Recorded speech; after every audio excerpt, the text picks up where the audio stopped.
Assalamualaikum warahmatullahi wabarakatuh.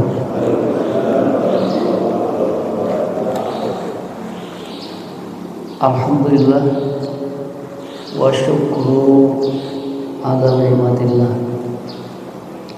alladzi arsala rasulahu bil huda wa dinil haqq liyudhhirahu ala dini kulli wa kafa billahi shahida. Asyhadu an la ilaha illallah wahdahu la syarika lah wa asyhadu anna sayyidana Muhammadan abduhu wa rasuluhu la nabiyya ba'da. Allahumma salli wa sallim wa barik ala rasulillah sayyidina Muhammadin abdillah wa ala alihi wa ashabihi wa man tabi'a risalata. Amma ba'du, fa ya ayyuhal hadirun rahimakumullah, ittaqullaha haqqa tuqatih wa la tamutunna illa wa antum muslimun. Faqad qala Allah ta'ala fil Qur'anil 'azim, a'udzu billahi minasy syaithanir rajim. Bismillahirrahmanirrahim. Ya ayyuhalladzina amanu kutiba 'alaikumus siyamu kama kutiba 'alal ladzina min qablikum kama kutiba 'alal ladzina min qablikum la'allakum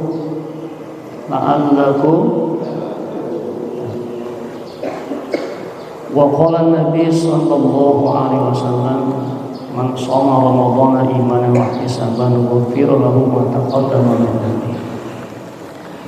Pertama-tama kita sama-sama panjatkan puji dan juga syukur kehadirat Allah Subhanahu wa taala atas segala karunia yang Allah berikan kepada kita semua. Bil khusus alladzi arsala rasulahu bil huda wa dinil haqq. Kita bersyukur kepada Allah yang telah mengutus utusannya, yakni Nabi Muhammad bil huda, dengan membawa petunjuk yaitu Al-Qur'an, wa dinil haq, dan juga membawa agama yang benar, yakni agama Islam. Semoga dengan kita syukuri itu kita makin istiqomah di dalam menjalankan risalah Islam, menjalankan ajaran baginda Rasulullah SAW. Amin ya Allah ya Rabbal alamin. Salawat dan salam semoga senantiasa dilimpahkan oleh Allah kepada baginda Rasulullah, begitu juga dengan keluarganya dan para sahabatnya. Tak lupa wa man tabi'a risalatah, semoga salawat dan salam Allah berikan kepada orang-orang yang tabi', yang ikut, yang nurut, yang ngikutin risalah Rasulullah SAW. Berarti insya Allah termasuk kita di dalamnya. Mudah-mudahan juga kita mendapatkan syafaat dari baginda Rasulullah SAW. Yang saya hormati para pengurus Masjid Raya Bani Umar, bil khusus pendiri Masjid Raya Bani Umar, dan juga yang sama-sama kita hormati, kita muliakan imam sholat kita, ya alhamdulillah berkat Masjid Bani Umar kita bisa menikmati nikmatnya sholat berjamaah. Alhamdulillah, ya, nikmat nggak Pak? Diimamin oleh imam yang suaranya enak, bacaannya enak, nikmat ya, khusyuk juga. Tadi kita diingatkan bahwa Allah yang telah menciptakan langit dan bumi ini dengan benar. Nah, ini alhamdulillah, mudah-mudahan ini menjadi pahala khusus untuk almarhum Bapak Haji Umar Wirhadi Kusuma dan juga untuk Ibu Umar, dan mudah-mudahan juga menjadi pahala untuk kita semua. Amin ya Allah ya Rabbal alamin. Yang saya hormati semuanya, hadirin wal hadirat. Alhamdulillah pada kesempatan ini saya dapat giliran untuk bersilaturahim kembali, menyapa kembali para jamaah Masjid Raya Bani Umar, di mana masjid ini masjid bersejarah dalam perjuangan dakwah saya. Pertama kali berjuang di masyarakat di Perigi Baru ini tahun 2004 akhir 2005 berbarengan dengan pembangunan Masjid Bani Umar, dan saya yang pertama kali angkat untuk menjadi salah satu pengurus di Masjid Raya Bani Umar. Dan alhamdulillah sistem ibadah yang dilakukan di Bani Umar itu alhamdulillah sampai saat ini masih lestari, masih berkah. Mudah-mudahan silaturahim kita terus berjalan dan mendapatkan keberkahan dari Allah Subhanahu wa taala. Bapak Ibu rahimakumullah, pada kesempatan ini tema yang diberikan kepada saya yaitu puasa yang berkualitas. Di balik tema ini ada foto saya. Pas saya pasang di status, Pak Kiai itu ponakannya apa anaknya ya? Namanya nama saya, fotonya kok itu katanya masih muda. Oh, saya bilang, Pak ini panitia Bani Umar ini masih kangen dengan saya masih muda dulu. Makanya fotonya ini gak pasangnya tahun 2008 ini dipasangnya. Untung gak ada mantan yang lihat. Ya baik, tema ini sebenarnya ini udah nggak asing lagi bagi kita. Tema yang sangat sederhana untuk dipahami oleh kita semuanya, tetapi dalam pelaksanaannya tidak sederhana, berat.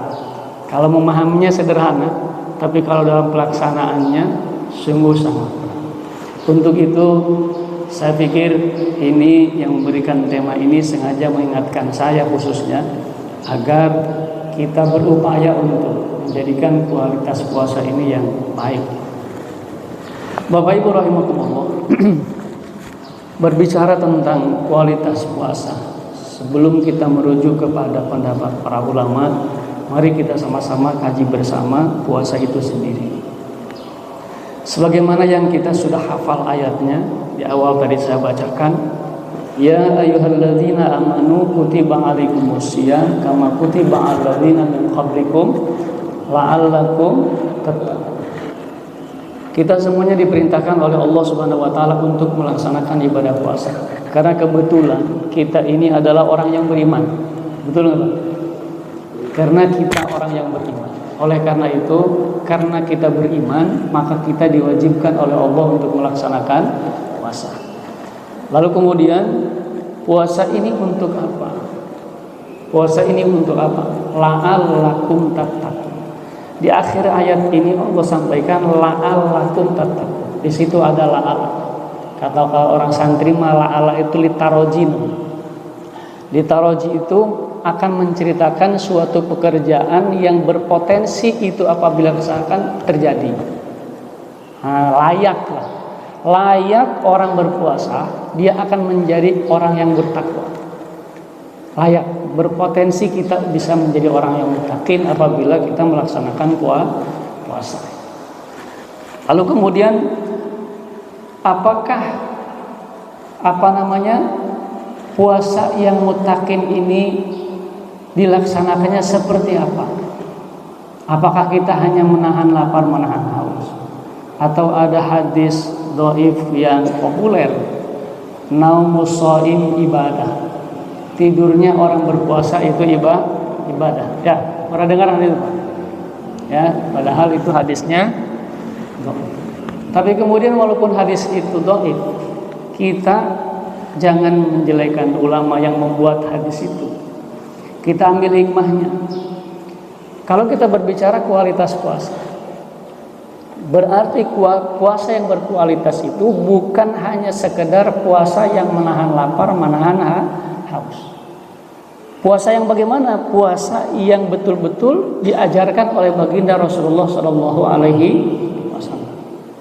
Nanti kita lihat, coba kita lihat. Bismillahirrahmanirrahim.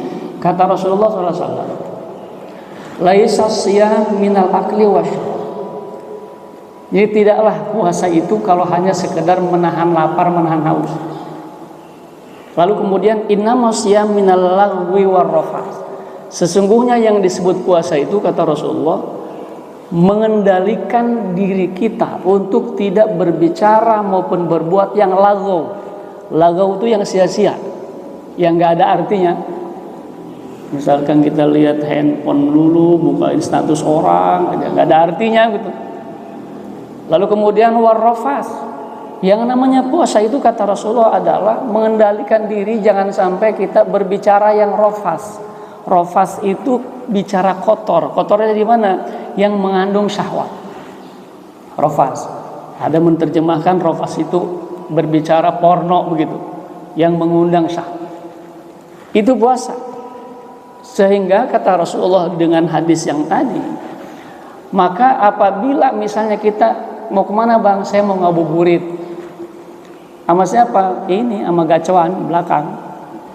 Ngabuburit atau nyari gacoan, siapa tahu ntar lebaran bisa pulang ke rumah bawa calon mantu dari orang tua. Berarti ini bukan hanya sekedar menahan kalimat rofas, tapi justru dia mencari-cari, ya berarti kan itu ngabuburitnya berdasarkan hadis ini tidak boleh sebenarnya. Apabila dia sampai jalan-jalan sama pacarnya ngabuburit. Jadi kata Rasulullah, innamas siyam minal lagwi warrafas. Jadi puasa itu mengendalikan diri jangan sampai kita berbuat maupun berkata yang sia-sia dan juga rafas yang mengandung syahwat.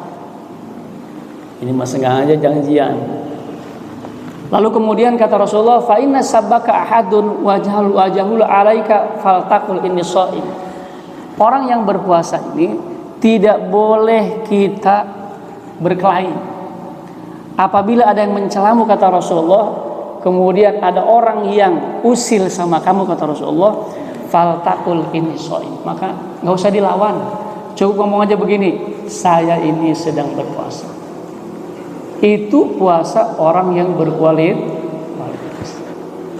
Lalu kemudian kalau kita ngelihat di sini, di dalam hadis yang lain, kata Rasulullah, wasyamu junnat fa idza kana yaumus shaim ahadikum fala yarfuth. Puasa ini adalah perisai. Sehingga kata Rasulullah, apabila ada puasa ini, maka kata Rasulullah, fala yarfuth, kalian berpuasa ini jangan berkata kotor. Bahasa lainnya apa? Jangan bermaksiat. Lalu kemudian puasa yang berkualitas ini harus seperti apa? Bapak Ibu rahimakumullah, kalau kita ingin puasa berkualitas, kita harus memahami diri kita. Memahami diri kita, kemudian diri kita manage, kita atur dengan baik agar apa yang ada dalam diri kita ini betul-betul bisa melaksanakan ibadah puasa dengan baik. Kita pahami dulu diri kita. Bapak Ibu rahimakumullah, diri kita ini secara garis besarnya terdiri daripada zahir dan batin, atau terdiri daripada kita zahir kemudian juga yang namanya batin. Ini artinya adalah fisik dan non fisik. Fisik kita nih, fisik kita ini kalau tidak makan di siang hari lapar, betul, fisik. Lalu kemudian kalau nggak minum di siang hari haus. Selain itu juga ada yang non fisik. Non fisik ini apa? Ada hawa nafsu, ada dalam diri kita. Lalu kemudian coba kita lihat ketika Allah berfirman, fa'alhamaha fujuraha wa taqwaha. Dalam diri kita ini Allah berikan potensi dua.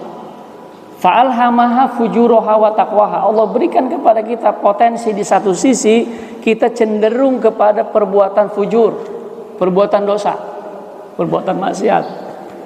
Didorong oleh hawa nafsu itu perbuatan itu. Lalu kemudian yang kedua, wa taqwaha, Allah juga berikan potensi kepada kita ketakwaan. Kita cenderung kepada perbuatan baik. perbuatan ibadah. Nah, ini dalam diri kita ini. Kemudian kata Rasulullah, di dalam diri kita ini ada namanya hati. Apa hati ini fungsinya dalam diri kita ini? Kata Rasulullah, al-qalbul malik. Hati ini Bapak Ibu diibaratkan oleh Rasulullah adalah raja. Hati ini sebagai raja atau pemimpin. Lalu kemudian kata Rasulullah, walahu junudun.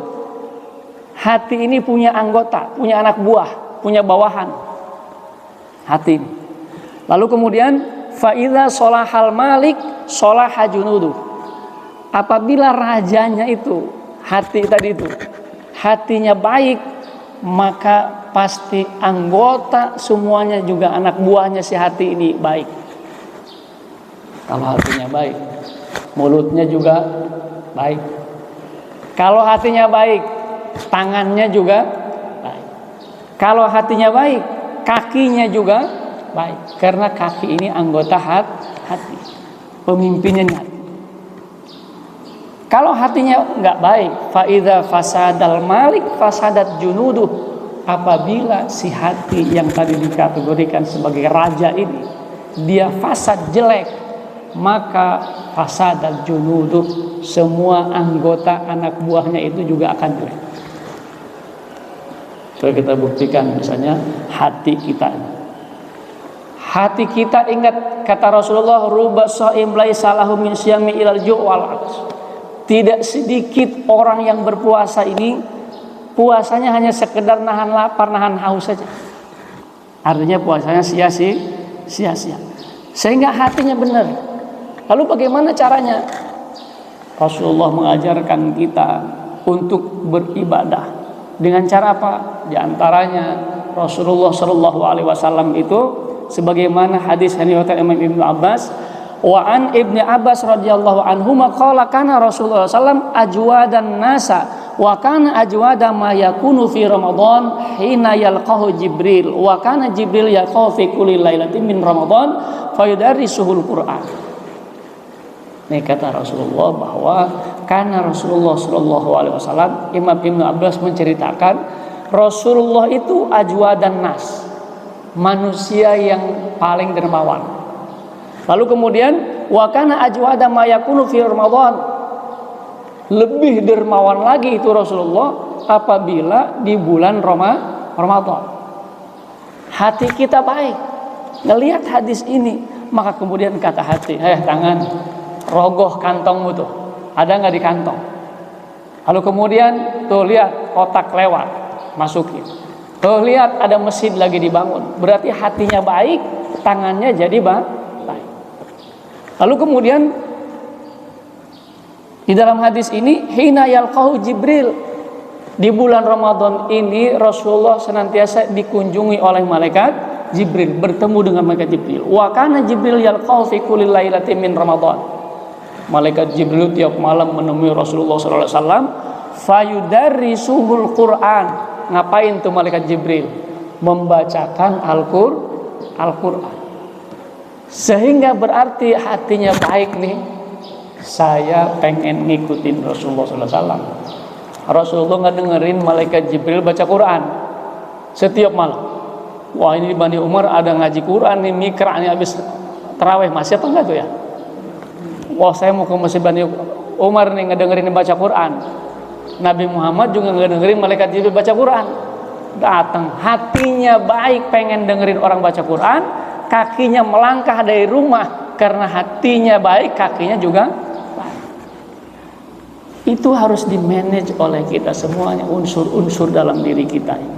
Supaya apa? Supaya kualitas puasa ini berkualitasnya baik. Imam Ghazali di dalam kitabnya Ihya Ulumuddin itu memberikan 3 tingkatan kualitas puasa. Tapi ini mohon maaf nih, biasanya santri nih karena pinter santri itu kan suka ngambil yang enteng-enteng aja. Di dalam kitab itu diceritakan bahwa kata Imam Ghazali, kualitas puasa itu ada 3 tingkatan. Yang pertama puasanya orang awam, yang kedua puasanya orang khusus, yang ketiga orang puasanya khusus fil khusus. Orang awam bagaimana puasanya? Ya orang awam hanya sekedar nahan lapar sama haus saja. Sehingga sama udah yang penting mah nggak makan, nggak minum di siang hari.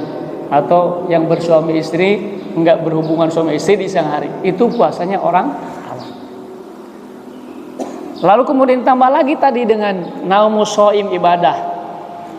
Tidurnya orang yang berpuasa itu ibadah. Udah sama tidur aja lah. Bagus nggak Pak? Bagus ya? Ada bagus saja jeleknya. Ini kemarin ada yang ngebahas tuh di grup itu, kok kenapa ya ulama itu menyampaikan bahwa itu hadis, padahal itu katanya enggak, katanya Rasulullah nggak ngomong begitu. Kita ambil hikmahnya. Ketika memahami kalimat naumus shaim ibadah, tidurnya orang berpuasa ibadah, kita jangan kemudian oh ya karena ada kalimat itu udah sama tidur aja lah. Sebenarnya itu motivasi. Bagi orang yang berpuasa, tidur saja ibadah. Apalagi kalau kita baca Quran. Ada, Pak, kok Bapak tidur aja bukannya nyari duit, Saudara? Kan tidur ibadah. Maksudnya tidur aja ibadah, apalagi kalau nyari duit buat anak istri. Lebih-lebih lagi pahalanya, maksudnya begitu. Lalu kemudian ada Pak begini, benar nggak sih kita mendingan tidur daripada kita jalan kemana-mana? Ada benernya. Daripada kita ngelayap kemana-mana, maaf, naik angkot ngelihat paha, naik kereta ngelihat paha. Tiap pagi saya berangkat ke Rangkas tiap pagi nih, kalau habis sekarang nih berangkat nih jam 6 naik kereta, macam-macam tuh kereta tuh. Untungnya pakai masker, paling udah tidur aja kita. Bangun-bangun udah di Rangkas. Daripada jalan yang menghasilkan maksiat, zina mata dan lain sebagainya, lebih baik tidur. Berarti tidur lebih baik. Itu bernilai ibadah. Kenapa? Karena kalau kita misalnya jalan-jalan kemudian maksiat, cuci mata, bahasa anak mudanya, itu kata Rasulullah fala yarfus, kan dilarang itu. Nah, sehingga makna kalimat itu naumus shaim ibadah ada benernya juga. Daripada kita jalan banyak maksiat, mendingan tidur yang aman dari perbuatan maksiat. Tapi lebih baik lagi apabila kita jalannya itu mencari pahala. Itu lebih baik. Misalnya di mana nih, oh ada kajian di Bani Umar hari Minggu, kuliah duha misalnya. Saya daripada tidur ini saya ngaji dan ke masjid.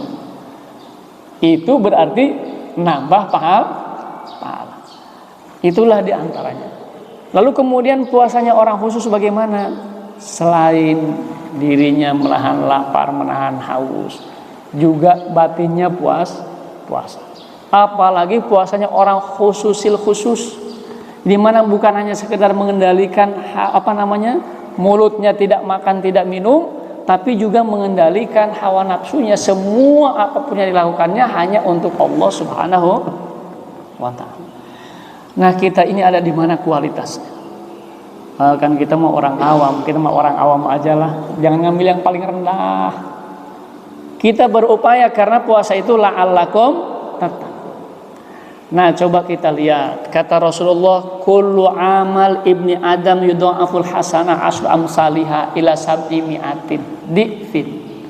Nih, anak Adam ini yang beramal itu dilipat gandakan pahalanya kata Rasulullah SAW 10 sampai 700 kali lipat.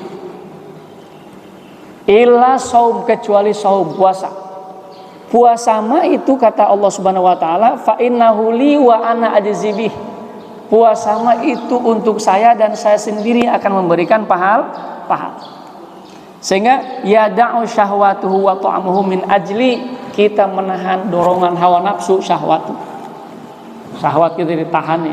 Syahwat itu bukan hanya sekedar syahwat kepada perempuan laki-laki, pada perempuan kepada laki-laki. Syahwat keinginan makan juga dikendalikan oleh kita. Itu karena Allah, wa ta'amhu, kita mengendalikan dari ingin makan juga, min ajli kata Allah, karena Allah, maka Allah yang akan memberikan pahalanya, jumlahnya berapa puasa. Nah, oleh karena itu maka kemudian kita paham dengan itu, kita lakukan segala macam amal ibadah ini di bulan suci Ramadan, dan kita kendalikan, bukan hanya mengendalikan kita dari lapar, dari haus, tapi juga mengendalikan hawa nafsu. Betul ya? Itulah puasa yang berkualitas. Coba Bapak Ibu rahimakumullah, ini dalam memanage diri kita ini, salah satunya mengendalikan syahwat ini, hawa nafsu. Bagaimana caranya? Yang pertama, kita di dalam diri ini harus tumbuhkan kesederhanaan. Sederhana itu bukan miskin, bukan. Sederhana itu bukan berarti sholatnya ini harus misalnya pakai baju baru, sarung baru. Sederhana aja, yang penting suci dan juga rapi. Lalu kemudian di dalam kehidupan kita ini utamakan kebutuhan, jangan menurutkan keinginan. Ini di bulan puasa. Coba saya tanya bapak-bapak, kalau siang hari apalagi habis kerja capek nih, kayak saya kerjanya nyangkul ngaduk gitu, ngelihat timun suri pengen bikin rujak timun suri, ngelihat kolak pengen beli kolak. Sekali dipengeni itu dorongan hawa nafsu. Lalu ketika kita beli semuanya, yang masuk itu berdasarkan kebutuhan apa berdasarkan keinginan? Butuhnya kita air 1 gelas, kalau udah cukup 1 gelas masih kuat nggak minum lagi? Enggak. Sehingga di dalam memanage puasa diri kita ini di bulan puasa ini, bagaimana kita mengendalikan dorongan keinginan itu?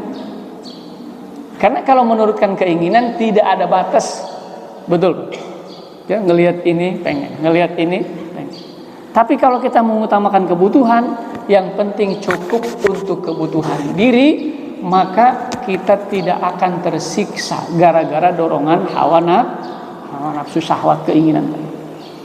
Nah, mudah-mudahan kita semuanya dengan ibadah berpuasa di bulan Ramadan ini, dengan kita mengikuti kajian-kajian tiap hari, tarawih, kita makin berkualitas puasa. Sehingga ketika kita tarawih ada yang memberikan tausiah, bukan hanya sekedar masuk kuping kanan kuping kiri, bukan hanya sekedar kita menilai, oh penceramahnya nggak bagus ini, bukan hanya itu. Wah ini mah bagus nih, kita undang lagi nih. Bukan itu. Tapi kita jadikan nasihat-nasihat setiap hari kita ikuti itu, agar puasa kita betul-betul berkualitas. Mari sama-sama kita ikutin bagaimana puasanya Rasulullah SAW, para sahabat Rasulullah SAW. Di antaranya Rasulullah kalau 10 akhir Ramadan itu beliau beriktikaf. Bahkan di hadis ini diceritakan nih, Rasulullah itu wasyaddal mizar. Rasulullah itu mengikatkan sarungnya, ikatkan. Artinya tidak berhubungan suami istri, saking fokusnya iktikaf, berzikir kepada Allah Subhanahu wa taala. Jadi kita ikutin itu, mudah-mudahan puasa kita ini berkualitas dengan kualitas yang baik, seperti puasanya orang khusus. Gampang kita kaji itu, tapi pelaksanaannya berat nggak Pak? Pelaksanaannya. Tapi walaupun berat, insya Allah kalau kita berikhtiar terus, insya Allah mudah-mudahan berhasil kita menjadikan puasa kita berkualitas. Amin ya Allah ya Rabbal Alamin. Itu saja yang dapat saya sampaikan.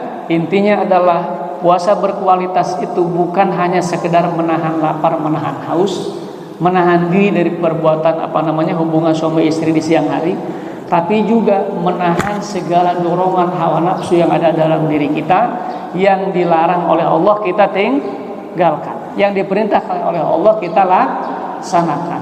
Mudah-mudahan apa yang kita lakukan puasa ini itu berhasil, la'allakum tattaqun, menjadikan kita orang-orang yang bertakwa kepada Allah Subhanahu.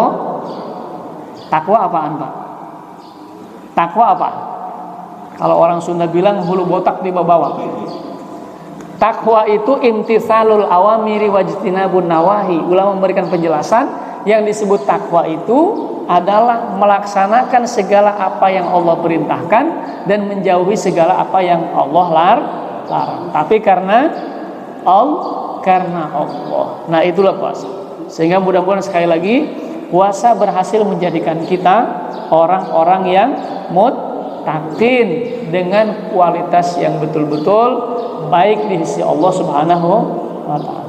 Amin ya Allah ya rabbal alamin. Yang benar dari Allah mudah-mudahan bermanfaat untuk saya khususnya dan untuk kita semuanya, dan mudah-mudahan juga bermanfaat untuk almarhum Bapak Haji Umar Wirahadi Kusuma. Dari ilmu yang kita manfaatkan itu menjadi aliran pahala untuk beliau. Amin ya Allah ya rabbal alamin. Demikian, mohon maaf atas segala kekurangan. Mudah-mudahan Allah memaafkan kita semuanya. Tutup dulu, apa ada yang nanya dulu? Silakan. Salam.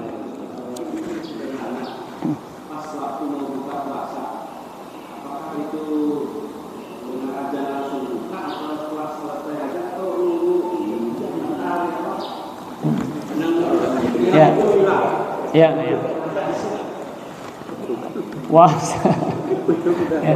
Puasa itu apakah baiknya itu pas azan kita langsung Bismillahirrahmanirrahim? Apakah nunggu azan selesai? Ya. Kalau nunggu azan selesai di pesantren, itu anak-anak udah buka, udah kenyang kolak satu mangkok baru azan. Anak-anak itu begitu tuh. Saya bilang, aduh kamu itu kenapa azannya udah kenyang begitu? Itu apalagi pesantren yang di Rangkas sana, itu karena jauh kan ke masyarakat. Di kebun kita pesantrennya, habis buka kenyang baru azan, dengar masyarakat baru buka, dia kasihan kan. Nah, apakah pas azan langsung buka, apakah pas merahnya itu baru kita buka? Yang jelas Rasulullah nyuruhnya itu buka itu disegerakan, sahur itu diakhirkan. Walaupun demikian, padahal Rasulullah itu saking baiknya sama kita, nggak mau kita tersiksa. Kata Rasulullah, disegerakan itu buka, itu sunnah Rasulullah SAW. Diakhirkan sahur, itu sunnah Rasulullah SAW. Kasihan sama kita. Kalau sahurnya jam 3, jam 3 udah sahur, itu subuh udah ngerecek lagi perut. Ya kan? Tapi kalau diakhirin sahurnya, nah itu aman masih. Nah begitu juga buka, udah lemes, disegerakan buka. Tapi maksud segera di situ bukan jam 5:30 udah buka. Karena walaupun hanya 1 menit lagi misalnya nih, itu batal puasanya. Kita misalnya nih udah nggak tahan ini, tinggal 1 menit lagi kita minum misalnya, itu sia-sia yang sekian jam itu. Nah sehingga tetap harus sesuai dengan aturan, gitu ya. Nah, udah matahari terbenam, waktunya buka. Nah sekarang ada pemerintah lah ya, kita nggak usah ngintip-ngintip, itu merahnya udah belum ya, repot. Udah dengerin aja azan di TV, selesai itu. Nah, gitu ya. Oke, ada lagi? Saya kira cukup ya, sudah paham semuanya. Yang penting bagi kita yang berdoa. Mudah-mudahan Allah Subhanahu wa taala berikan hidayah pada kita semua. Maksudnya petunjuk. Dan juga mudah-mudahan Allah berikan taufik, pertolongan pada kita ini. Karena kalau nggak ditolong oleh Allah, ini di bawah ibadahnya berat banget. Benar nggak Pak? Karena hakikatnya kita yang datang ke masjid ini bukan karena kita, tapi karena Allah. Sehingga yang paling penting bagi kita adalah banyak minta taufik kepada Allah. Ya Allah tolong saya, ya Allah, saya nggak kuat ke masjid ini kalau nggak Engkau berikan kepada. Benar nggak? Ya Allah, saya nggak bakalan baca Quran ini kalau Engkau nggak gerakan hati saya untuk membaca Quran. Benar nggak Pak? Sekarang udah berapa hari puasa ya? Nggak dihitung-hitung nih. Udah berapa kali hatam tuh? Tuh, ya kan? Nih, kita harus sadar nih. Nih Pak, ini kalau kita nggak minta tolong sama Allah, misalnya kita cuek-cuek aja, sampai saat ini kita misalkan belum dapat 10 juz acan mah kata orang kampung saya, itu keterlaluan banget lah. Sehingga supaya bisa begitu apa? Kita minta sama Allah, ya Allah tolong saya, ya Allah, supaya saya dikasih mau baca Quran. Pak Ustadz, kan saya masih sibuk, saya makan ngantor. Pak, kan sekarang ada zaman handphone. Supaya tidak terlihat ria itu di jalan, gitu ya. apalagi yang ngantornya pakai mobil ada supir di sampingnya, supaya nggak kelihatan ria sama supir kita, nggak usah Quran yang dibuka, ya kan ya? Kan kadang-kadang kan ada begitu, walaupun bodoh amat sih sebenarnya, mau disebut ria kayak mau apa kayak terserah, hati kita aja mau Allah. Tapi kan kadang-kadang nggak enak juga. Sekarang handphone ada Qurannya, di jalan kita buka handphone, dikira orang kan kita ada status, padahal baca Quran, ya kan ya? Nah, sehingga Bapak Ibu rahimakumullah, itu harus atas dasar pertolongan Allah. Ya Allah, tolongin saya supaya hati saya ini mau baca Quran, ya Allah. Berikan kekuatan kepada saya, ya Allah, untuk mau baca Quran. Kenapa? Karena malaikat Jibril tiap malam ketemu Rasulullah membacakan Al-Quran. Di bulan puasa baca Quran pahalanya dilipat gak? Dilipat gak? Nah, oleh karena itu sekali lagi banyaklah kita minta kepada Allah, semoga Allah memberikan taufik dan hidayah kepada kita semua. Amin ya Allah ya Rabbal. Terakhir, mudah-mudahan ibadah kita diterima oleh Allah Subhanahu wa taala. Dosa-dosa kita diampuni oleh Allah Subhanahu wa taala. Mudah-mudahan kita semuanya nanti di akhirat mendapatkan surga, dan di dunia ini kita mendapatkan keberkahan dari Allah Subhanahu wa taala. Dengan berkahnya kita bertakwa kepada Allah. Amin ya Allah ya Rabbal alamin. Subhanakallahumma wa bihamdika asyhadu an la ilaha illa anta astaghfiruka wa atubu ilaik. Billahi taufiq. Assalamualaikum warahmatullahi wabarakatuh.